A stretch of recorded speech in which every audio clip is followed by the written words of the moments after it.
So I'm duty bound to be here to simply say that it is your duty not to burn your own house down for anger with an enemy.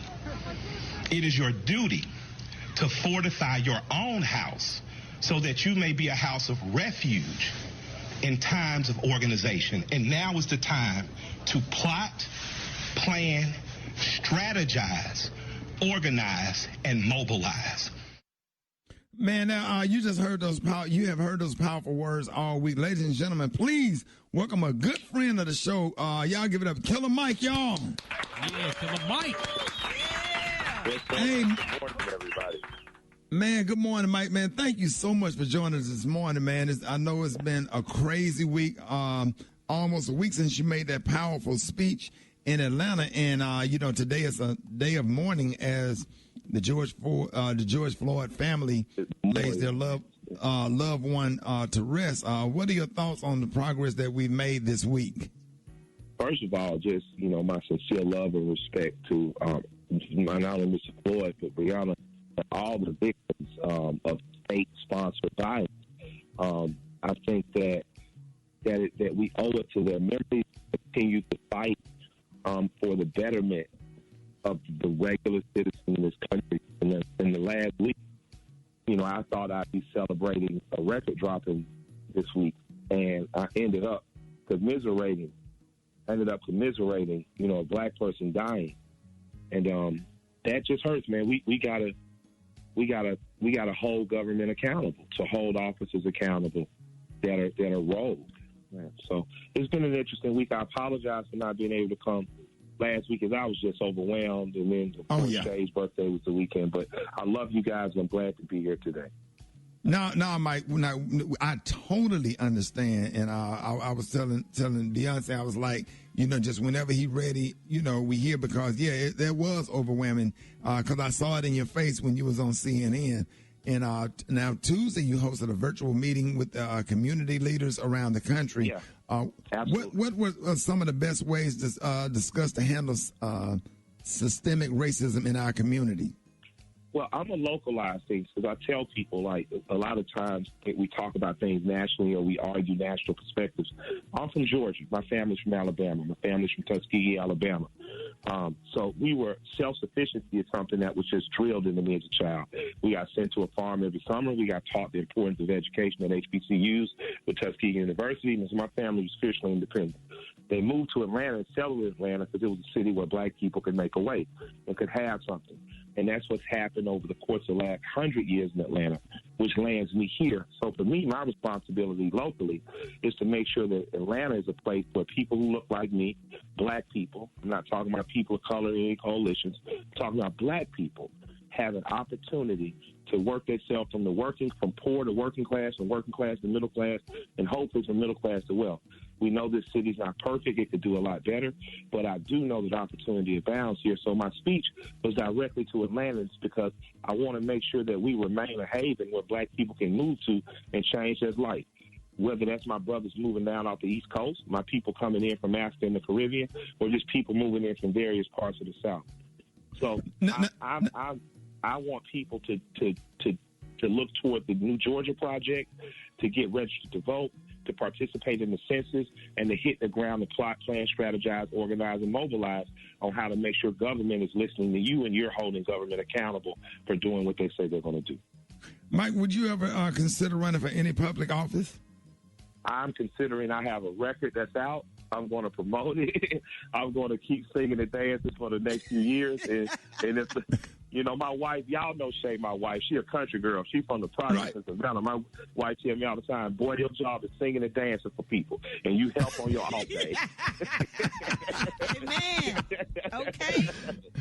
So I figure when I get a little more gray and I get into my 50s, maybe I'll run for school board to get angry enough to run for city council. But right now, I think my job is to magnify the message of the people on the streets through my music.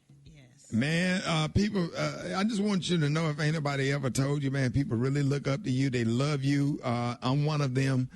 They respect you and everything. And man, when you sat there and gave that speech next to the mayor and the police chief, it was so powerful. It gave everybody chills, man. And I just would really hope that you would just consider something, because the young people love and respect you, and everybody listen to you. Everybody wants you on their radio show, giving commentary, news channels or whatever. You have a powerful voice and you're so talented and so awesome.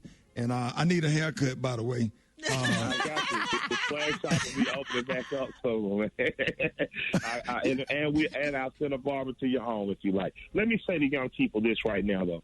I want to tell young people the most important thing you can do for your people is to be individually the best you can be. Get the best grades you can. Go to trade school, get the best trades you can. Go to college, get the best education you can. If all of us are strong, then we can handle holding us weak ones. If all of us do a little bit, none of us have to do a lot. You are the most important person in your life. I need you to love yourself, fall in love with yourself, because you're a credit to your race when you do, and you help us be stronger. I need black politicians to know that we know that politics is a money game, and oftentimes our community doesn't have the financial support. But we got the votes, and we can leverage it in places like Atlanta, Jacksonville, Macon, Tuskegee, Savannah. So get with your people, and let's figure out those small donation campaigns like the Sanders campaign ran that helped him rival the money-making of some of the larger donors. Let's make sure that as a community we support the politicians that support us, whether that's city council or alderman or ward chief. Let's make sure that we support the people who really are about us, man. And just as a community, let's make sure that even if we have disagreements, because there's a lot of people don't agree with Killer Mike. There's a lot of people don't like Killer Mike. They think it should be done this way or that way. There are many paths to freedom, and I might just be on a different bus than you, but I'm not going to publicly tear down another black person. I'm not going to try to slander you in the public, and I'm wary and I'm watchful of people who do, because we've seen that be unsuccessful before. So if you do it, I'm figuring either you're an agent or you're just a person that's not getting attention. But I'm singing dance for a living. I get enough attention. I give attention to you. Just do the work. Absolutely, man. And yesterday you dropped Run the Jewels RTJ4. It is definitely timely with everything that's going on. What can lyrical fans expect? They can expect some of the best Southern and Northern lyricism they ever heard. My rap partner, for those who may not know, is a guy named LP. He's a white guy from Brooklyn. We're the exact same age, grew up in the exact same golden era of hip-hop, and we are lyrical beasts and monsters, and we got a jamming record. So whether it's our first single, Ooh La La, or Out of Sight with 2 Chainz, or Just Money with Pharrell and Zach De La Rocha, we got Mavis Staples on the album. It's just an incredible album. And I'm going to say, if people, I know people who may not have heard us before say, well, what's it like? If you like Goody Mob and Outkast, you're going to like this. If you like EPMD, and if you like EPMD and 8 Ball MJG, you're going to like this. We're one of the best rap groups in the world today, and I say that with no modesty attached. I'm dead serious about holding my chest out, and I hope that you guys enjoy, because there's actually a reference in which I'm talking about the cops killing a man and saying, hearing his voice go from a shriek to whisper, I can't breathe. I wrote that in November 19, and it's relevant right now today. So I pray that you guys get the record. Oh, and I want to tell you, your record is free. So you can go on, you can download the record for free, and there's also an attachment where if you would like to donate to a Lawyers Guild fund that helps free people like protesters that are out there, we've already raised $100,000 within the first day of the album dropping. So so you can choose to buy it or you can download it for free. You can donate it if you want to, but just know that it's going somewhere good. It's going to the National Lawyers Defense Guild donation. And we've already raised $100K, and hopefully that frees some people so they can keep fighting for us another day. Killer Mike, you awesome, bro. You awesome. Hey, Mike. Yes? Mike, between me, Brad, Eva, Gary with the T, Rickey Smiley Morning Show, we got 5 on it, $5,000. Yep, absolutely. I appreciate it. And let me tell y'all something. Let me tell you guys something. There's an organization called Next Level Boys Academy in Atlanta, Georgia. And Ricky, I want you to speak to the boys, and I want us to send some grassroots donations there too. So I would challenge you guys to split the $5,000 between the National Lawyers Defense Guild and Next Level Boys Academy, because Next Level Boys Academy is doing the work to keep boys out of jail and on a positive aspect right here in Atlanta.